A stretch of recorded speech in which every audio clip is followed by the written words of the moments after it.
Anda menyaksikan News Update. Ketua Umum PDI Perjuangan akhirnya memberikan mandat kepada Joko Widodo untuk maju sebagai Capres 2014. Apa pertimbangan PDIP sehingga memberikan pintu bagi Jokowi untuk menjadi Capres? Kita sudah tersambung dengan Ketua DPP PDI Perjuangan Maru Arar Sirait. Pak Ara, apa pertimbangan PDIP menyerahkan mandat ini kepada Jokowi? Begini, Mas Rudi ya, terima kasih. Ya, saya rasa kita memilih wali kota proses yang sangat panjang. Tentu mempertimbangkan soal ideologinya, soal track recordnya, integritasnya, kapabilitasnya, dan dukungan publik. Apalagi kita memilih seorang calon presiden. Kewenangan yang diberikan kepada Mbak Mega dalam Kongres ya. Kongres itu forum tertinggi partai. Dihadiri 500 pengurus partai di semua kabupaten Indonesia. Dihadiri 33 provinsi pengurus partai di seluruh Indonesia. Tentunya tidak sembarangan ya, ribuan kader PDI Perjuangan yang ada di Kongres waktu itu dan jutaan di Indonesia memberikan kepercayaan kepada Mbak Mega. Kalau tidak didasarkan kepada kepercayaan kepada Mbak Mega, kita percaya kepada Mbak Mega karena beliau terbukti selama ini membawa partai kami dalam garis perjuangan bersama dengan rakyat.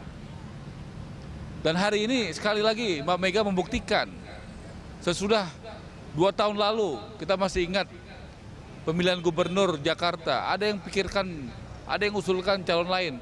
Mbak Mega dengan teguh dan pendirian yang kuat memutuskan Mas Jokowi.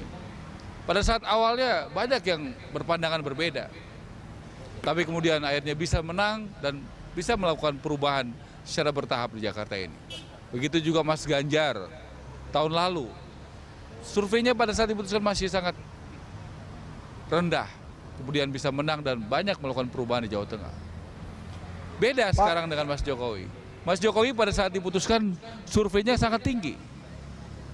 Dan yang paling penting adalah ya Mas Rudi, jangan sampai pemilihan presiden ini hanya mengganti satu pemerintahan ke pemerintahan yang lain.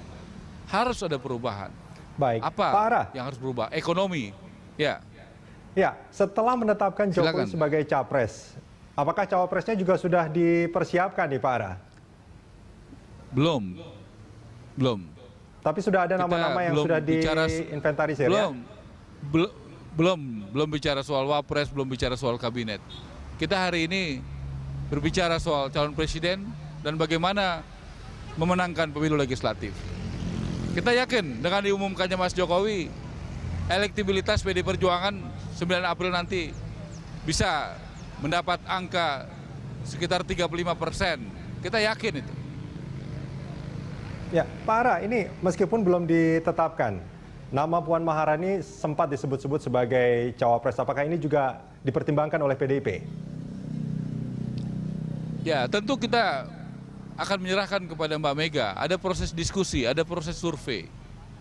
Itu tentunya perlu diberikan suatu waktu sehingga keputusannya juga bijaksana dan tepat seperti sekarang Mbak Mega memutuskan Mas Jokowi. Perlu ada waktu jeda untuk memantau, melihat dan mendalami. Artinya kemungkinan untuk yang itu penting masih tadi, sangat terbuka Mas ya? Rudi, begitu yang penting Mas Rudi, perubahan ini harus terjadi. Bukan hanya ekonomi yang pertumbuhannya tinggi, tetapi juga pemerataan.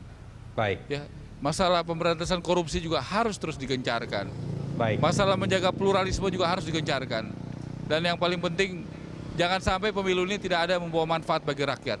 Buat apa pemilu presiden, pemilu legislatif menghabiskan uang banyak tapi tidak ada perubahan? Baik Pak Ara, terima kasih banyak sudah bersama kami.